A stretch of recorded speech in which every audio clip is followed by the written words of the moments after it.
Grimoire, could we talk? You sound so serious, like it's the eve of the final battle. Well, isn't it? Can't you let yourself get caught up in the moment for a change?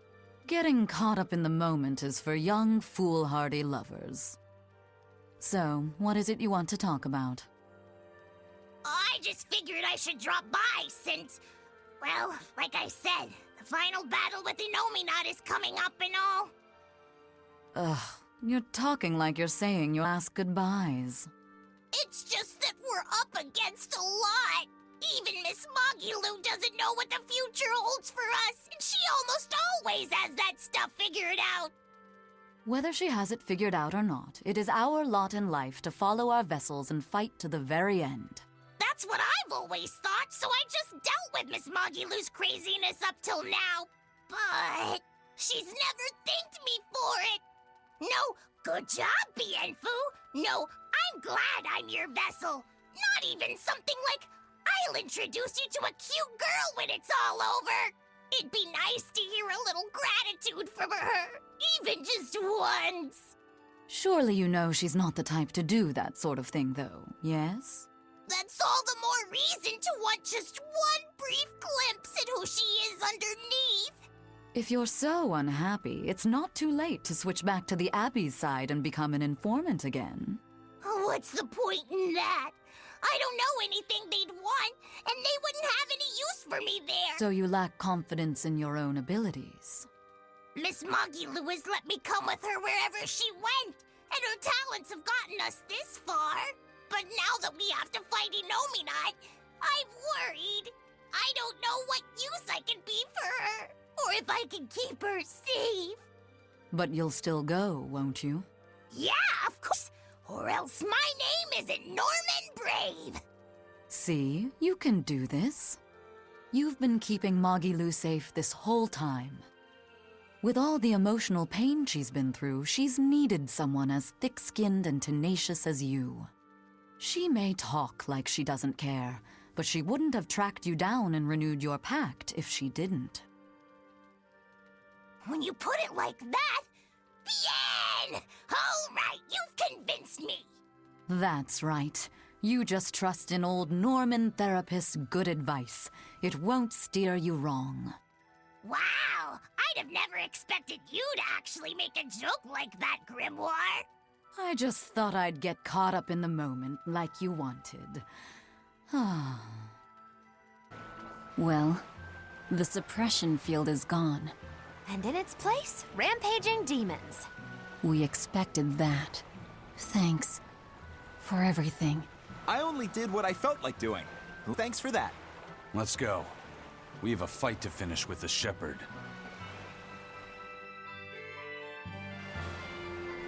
Innominat's power may have weakened, but I think that'll only cause more of a stir in the cities.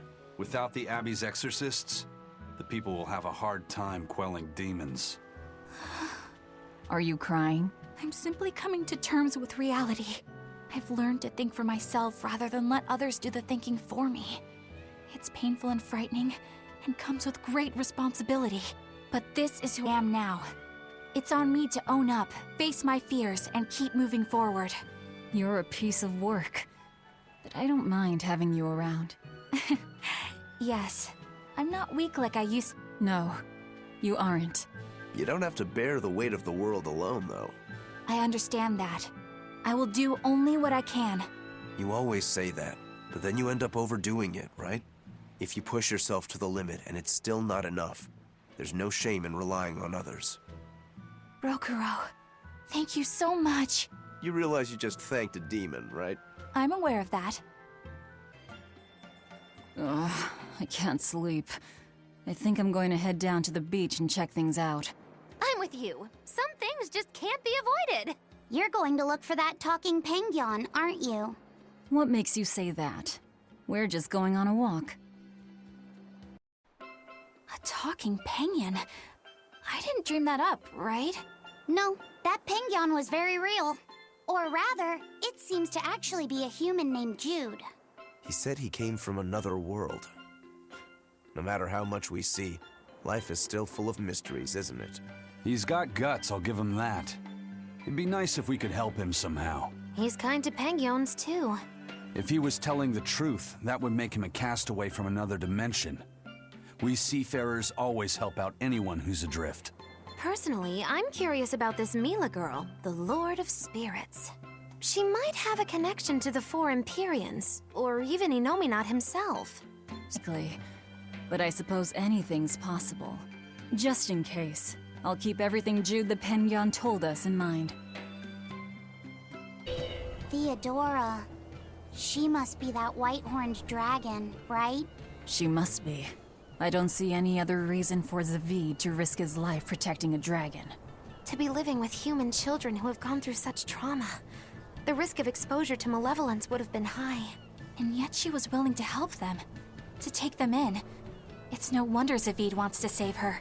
But there's no way to turn her back into a Malak, right? That's correct. Which is why you feel you have to kill it. I don't disagree with your conclusion, But but I think you're going about it the wrong way. how so? No one would stand by and permit his former love to be killed before his very eyes. Even when said love has been irrevocably changed. If you could empathize with him and talk things out, I think you two can come to terms without hate. For some things, Eleanor, emotion runs too deep for reason to be heard. If he was so easily swayed that words could convince him, he would already have killed that dragon. But still, I'm not in the mood to argue. Let's just go. If only I could learn how to control those flames. Wow, so this is Cat's Corner. I'd never have guessed a place like this existed. What an adorable little hamlet. You can feel your motivation to get stuff done just floating away. and look at all the cats! It's so peaceful here. Kinda makes me want to sit down for a big feast. Look, over there. Is that the cat's pajamas? I've heard stories. Oh no! Velvet, don't tell me you're... Are you allergic to cats? That's why I didn't want to come here. Are you gonna be okay, Velvet? Of course, it's not.